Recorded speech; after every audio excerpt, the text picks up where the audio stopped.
जय हिंद दोस्तों, स्वागत है आप सभी का रास्टर क्लासेस के यूट्यूब चैनल में। दोस्तों, आपकी तैयारी को बेहतर बनाने के लिए मैंने एक बार फिर से आपके लिए लाया है साइंस का बहुत ही इंपॉर्टेंट प्रश्न, लघु उत्तरीय प्रश्न, जो कि आपके एग्जाम में 2 या 3 नंबर का हमेशा पूछा जाता है। और ये जो भी प्रश्न मैं दोस्तों आपके लिए बताता हूँ, बहुत इंपॉर्टेंट प्रश्न आएगा तो आएगा, इसलिए आप इसको कॉपी में लिख लीजिए या वीडियो में आंसर कमेंट में आप इसको आंसर लिखते जाए, ताकि आपको 4-5 बार लिखिएगा, आपको ऐसे ही याद हो जाएगा। ठीक है, तो ये वीडियो लास्ट तक देखिएगा और चैनल पर नए हैं तो चैनल को सब्सक्राइब कर लीजिएगा, क्योंकि पता है आपको मैट्रिक परीक्षा 2023 के यहाँ पर अच्छी से तैयारी कराया जा रहा है, इसलिए आप चैनल को सब्सक्राइब कर ले। इसी तरह मैं आपको इंपॉर्टेंट क्वेश्चन करवाते जाऊंगा, ताकि आपका एग्जाम में बहुत ही हेल्प हो सके और आप अच्छा एक नंबर ला सकें। ठीक है, तो चलिए, ये जो चैप्टर वाइज मैं ले रहा हूँ, आज मैं लिया हूँ कार्बन तथा उसके यौगिक का जो केमिस्ट्री पार्ट है, उससे मैंने इंपॉर्टेंट चैप्टर लिया है। पिछला वीडियो अगर आपने नहीं देखा है साइंस का इंपॉर्टेंट क्वेश्चन, तो वो भी आप जाकर देख रहे हैं, मैंने उसमें अम्ल क्षार लवण का बताया था। ठीक है, देखिए आपके एग्जाम में क्वेश्चन आता है कि सहसंयोजी बंध किसे कहते हैं, उदाहरण दे। सिर्फ ये नहीं आएगा कि सहसंयोजी बंध किसे कहते हैं, इसका उदाहरण देने भी बोलता है। उदाहरण दीजिएगा तभी आपको, मान चलिए 2 नंबर में आ गया, मान के चलिए आपका 2 नंबर में आ गया, तो 1 नंबर तो आपको इसमें दे देगा अगर डेफिनेशन लिखिएगा। अगर उदाहरण दीजिएगा तब 1 नंबर देगा, यानी टोटल आपको 2 नंबर तभी मिलेगा। ठीक है, तो इस तरह से तो आइए इसका डेफिनेशन लिखते हैं और आप इसको कॉपी में जरूर नोट कर लीजिएगा। अधातु तथा अधातु के बीच बने बंध को क्या कहते हैं, सहसंयोजी बंध कहते हैं। देखिए इसका जो डेफिनेशन है, जो आपको याद करना याद कर लीजिए। एक मैंने और लिख दिया है, 2 तत्वों के मध्य इलेक्ट्रॉन के साझेदारी से बने बंध को क्या कहेंगे, सहसंयोजी बंध कहेंगे। ये तो डेफिनेशन हो गया। जो डेफिनेशन आपको इजी लगे उसको याद कर लीजिएगा। मैं इसका आपको एग्जांपल देकर समझा रहा हूँ, जो कि एग्जांपल बहुत इंपॉर्टेंट है, एग्जांपल आपको देना ही पड़ेगा। आइए मैं इसका एग्जांपल देता हूँ आपके लिए। ठीक है, देखिए क्या कह रहा है, अधातु तथा अधातु के बीच बनेगा। ये ऑब्जेक्टिव में पूछ सकता है कि जो सहसंयोजी बंध बनता है किनके किनके बीच बनता है, धातु अधातु के बीच की अधातु अधातु के बीच। तो याद रखना अधातु तथा अधातु के बीच। तो इसका मैं उदाहरण देता हूँ, एग्जाम्पल जैसे देता हूँ मैं आपके लिए। एग्जाम्पल इसका जैसे HCl हो जाएगा। HCl क्या हो जाएगा, HCl हाइड्रोक्लोरिक अम्ल। देखिए हाइड्रोजन भी अधातु है और क्लोरीन भी अधातु है, तो अधातु अधातु के बीच बंध बना है।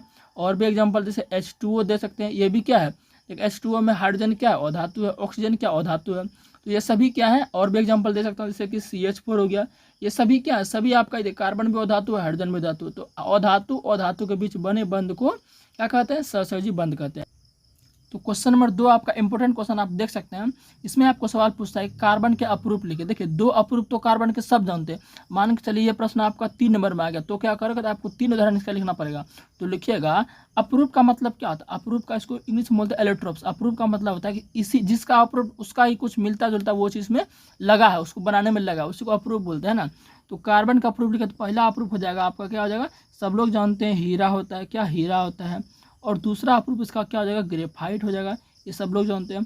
और मैं 1-2 को और बताऊंगा। ठीक है, ये दोनों सब जानते हैं, लेकिन तीसरा कोई नहीं जानते हैं। तीसरा दोस्तों होता है आपका, क्या होता है, ग्रेफिन होता है। क्या होता है, ग्रेफिन होता है।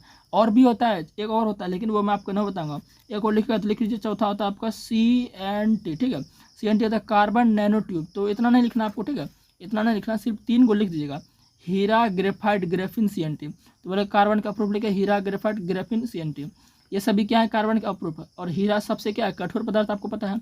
अच्छा, हीरा में पूछेगा कि हीरा में कार्बन, जो प्रत्येक कार्बन का परमाणु होता है, कितने बंध से जुड़ा रहता है। तो लिखिएगा हीरा में जो है प्रत्येक कार्बन, मान लीजिए हीरा में कार्बन का ये परमाणु होता है, प्रत्येक 4 कार्बन परमाणु से जुड़ा रहता है। कितना, 4 कार्बन परमाणु से जुड़ा रहता है। इसी तरह से ये फिर आएगा, फिर ये आएगा, 4 परमाणु जुड़ा होगा, 2 हो गया, फिर ये 3 हो गया, और ये किसी तरह से, मतलब प्रत्येक जो है 4 कार्बन परमाणु से आपका जुड़ा होगा। ठीक है, तो पूछेगा हीरा में कार्बन कितने परमाणु जुड़ा रहता है, तो 4 परमाणु से जुड़ा रहता है। ग्रेफाइट में बात करें, इसमें कितना, 3 से जुड़ा है, इसमें कितना, 3 से, इसमें कितना, 3 से जुड़ा रहेगा, कितना से, 3 से। तो बोले ग्रेफाइट में जो कार्बन परमाणु होते हैं, कितने कार्बन परमाणु से जुड़ा रहता है, 3 कार्बन परमाणु जुड़ा रहता है। अब ग्रेफिन जो है, बोले ग्रेफिन क्या है, तो बोले ग्रेफिन क्या है, कार्बन के अपरूप है। अब बोले ग्रेफिन किससे बनता है, ये ग्रेफाइट से बनता है। अगर मैं ग्रेफिन की बात करूँ, यह हीरा से भी मजबूत होता है। जो ग्रेफिन है यह हीरा से भी क्या होता है, मजबूत होता है।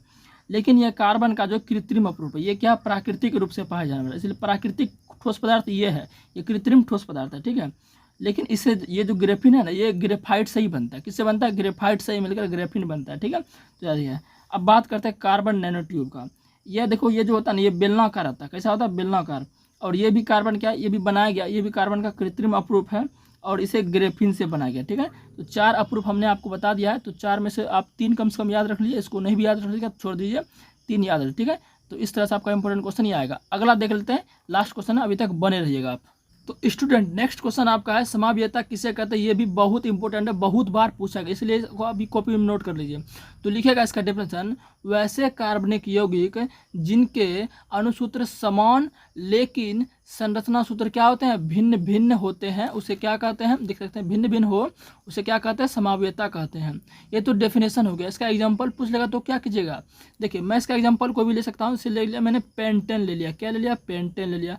आपको पता है कि जो पेंटेन है किस समूह का है, एल्केन समूह। जैसे पेंटेन मतलब एन आ रहा है तो मतलब किस समूह का, एल्केन समूह का। तो इसका हम सूत्र कैसे लिखेंगे, इसका सूत्र आपका हो जाएगा C5, क्या C5 और 5 दूनी 10 2 12, C5H12 आपका हो जाएगा। ठीक है, देखिए अब इसका पेंटेन का सूत्र क्या होगा, C5H12, लेकिन इसका संरचना सूत्र अलग अलग है।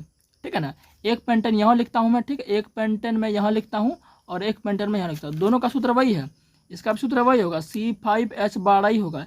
लेकिन देखिएगा आप इसमें कि इसका जो संरचना मतलब कि उसका बनावट अलग अलग होगा।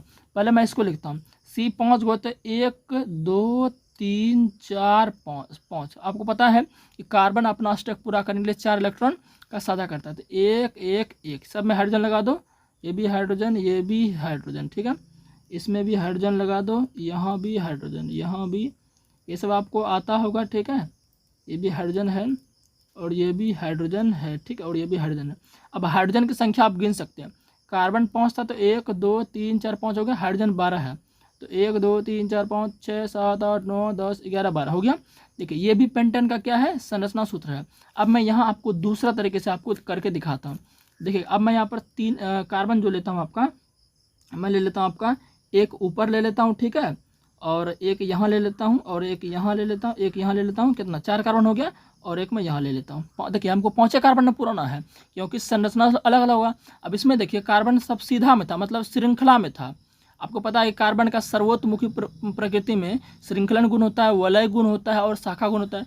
अब ये देखिए हमने शाखा टाइप का ले लिया, क्या ले लिया, शाखा। एक कार्बन एक सीधा में नहीं है, अब लेकिन 5 कार्बन है ना, यहाँ भी 5 कार्बन, यहाँ भी 5 कार्बन। अंतर क्या है, ये श्रृंखला के रूप में है और ये क्या आपका शाखा के रूप में है। अब हाइड्रोजन 12 पूरा, ये तो ये इसमें हाइड्रोजन दीजिए, इसमें हाइड्रोजन दीजिए, इसमें हाइड्रोजन दीजिए, जहाँ जहाँ आपको हाइड्रोजन देना पड़ेगा। देखिए 12 हाइड्रोजन आपका पूर जाएगा, देखिएगा आप, ठीक है, 12 हाइड्रोजन आपका जो है पूर जाएगा। ठीक है, ये आपका 12 हाइड्रोजन देखिए पूर गया।